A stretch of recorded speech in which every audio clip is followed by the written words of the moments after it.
మారుచ్చావా? ఏం మారుచ్చావు? ఎట్టా మారుచ్చావు? మా నాయన పోయిందాక నేను నరుకుతానని నాకు తెలీదు. నరకండిలా. నీ గొంతులో పొడిచిందాక నాకంత ఉగ్రం ఉండదని తెలీదు. పొడిచుండ్లే. మా జేజీ అడిగిందాక చేత కత్తుదులుతానని నాకు తెలీదు. వదలండిలే. నీ దాపునుందా అమ్మి కొట్లాడకుండా రాణ వాపొచ్చని అది చెప్పే వరకు నాకు తెలీదు. ఎన్ని దినాలు ఆపండ్లా. నువ్వంటున్నావే మార్పు, అదెట్లా తేవాలనో నాకు తెలీదు బసిరెడ్డి. కందేస్తా, ఇది ఖాయం.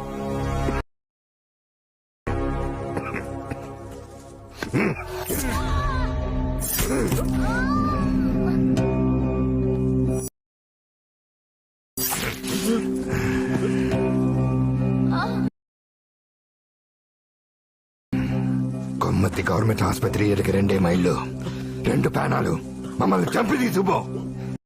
గుర్తులే, నువ్వు నరికిన ఒంటి చేసి తుప్పడం, నీ కొంచెంటేనే పంచి తెచ్చి మారడం, నువ్వు సగం చెప్పిన ఈ బసిరెడ్డి మొత్తం కలిపి 3 నిమిషాలు పట్టదు. రా నరుకో. ఎదురు తిరిగిన బసిరెడ్డినే నరికిన వీర రాఘవరెడ్డి. ఈ సీమ ఇప్పటిదాకా ఎరగనంత పెద్ద ఫ్యాక్షనిస్ట్. నిన్నట మారుచ్చావు రెడ్డి. కానీ నేను పోయిన 13వ రోజు దినం భోజనంలో ఈ సుబ్బడు కొడుకు 10 ఏళ్ళోడు ఏడుచ్చా ఆటకూర తింటాడు. ముద్ద కల్పించేతోనే ఓ 5 ఏళ్ల తర్వాత బాంబు చుడతాడు. నువ్వు రోడ్డంట పోతా అంటే నీ కారు మీద చేస్తాడు. దీన్నెట్ట మారిచ్చావు?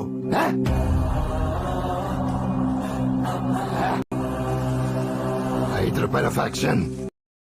నేను చెట్టుకు నీళ్లు పోయలేదు రెడ్డి. 30 ఏళ్ల కిందట నెత్తిరి పోసినా ఇది ఎండుతానే ఉంటాది. ఈ ఊళ్ళలో ఎవడో ఒకటి ఇంట్లో కాస్తం వండుతానే ఉంటాది. దీనెట్ట మారుచ్చావు? ఎట్ట మారుచ్చావు రెడ్డి?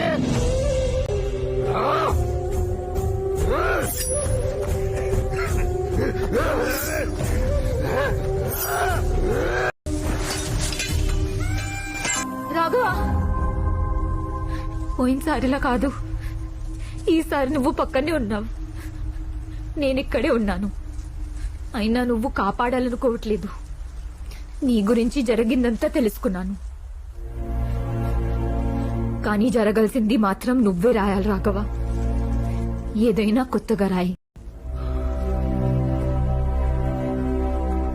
ఏం రాయమంటావు? అవి 2 మనుషులు చస్తూ ఉంటే ఇంకో 2 నిల్చొని వేడుక చూసే ఊళ్ళేవి. కొత్తగా ఏం రాయమంటావు? వీడి 10 ఏళ్ల బిడ్డ బతుకు కూడా వాడే రాసేస్తున్నాడు. బాంబు చుట్టాలని, జైలుకి వెళ్ళాలని. చుట్టప్పుడు అదే బాంబాడి చేతిలో పేలితే ఒంటి చేయి సుబ్బడికి ఇంకొక ఒంటి చేయి సుబ్బడు. ఇంకేం మిగిలిందని రాయడానికి? వీడెప్పుడు కూడా నాకు తెలీదు. మారడంట.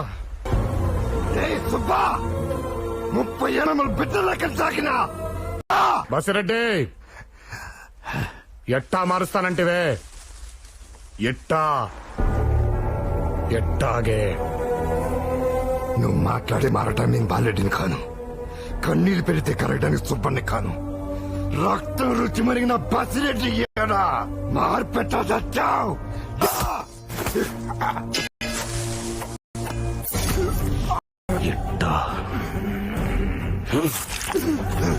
ఎట్టాగే నీ కొడుకుతో మాట్లాడినప్పుడు ఇక్కడ మార్పు వస్తుందని ఆశ పుట్టింది. దాన్ని నువ్వు చంపేసినావు. మళ్ళీ ఇందాక ఒంటి చేసి సుబ్బండి చూసినప్పుడు ఆశ వచ్చింది. దాన్ని చంపనివ్వ బసిరెడ్డి. అందుకే నిన్ను చంపుతా ఉండా. నువ్వు బతికితే ఈడ శాంతి రాదు. నువ్వు సచ్చావని తెలిసిన ఈడ శాంతి ఉండదు. నువ్వు బతకాలా, అట్నే సావాలా.